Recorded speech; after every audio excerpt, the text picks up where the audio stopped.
সরকার দেখছেন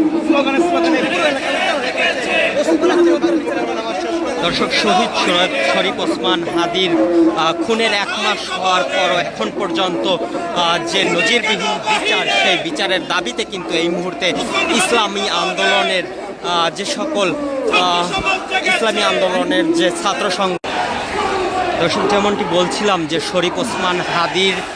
হত্যার 1 মাস হয়ে যাওয়ার পরও এখন পর্যন্ত কোনো দৃষ্টান্তমূলক বিচার না হওয়ার জন্য কিন্তু ইসলামী আন্দোলন, ইসলামী ছাত্র আন্দোলন বাংলাদেশের পক্ষ থেকে যে পদযাত্রা, সেই পদযাত্রাটি কিন্তু এই মুহূর্তে শুরু হয়েছে। দর্শক, আমি যদি আপনাদেরকে একটু জানিয়ে রাখি, এর আগে কিন্তু রাজধানীর যে বাইতুল মোকাররম মসজিদ রয়েছে, সেই মসজিদের উত্তর গেটে কিন্তু একটি ইসলামী ছাত্র আন্দোলনের নেতাকর্মীরা কিন্তু সেখানে বক্তব্য রাখেন এবং তারা কিন্তু সেখানে ভারতীয় আধিপত্যবাদের বিরুদ্ধেও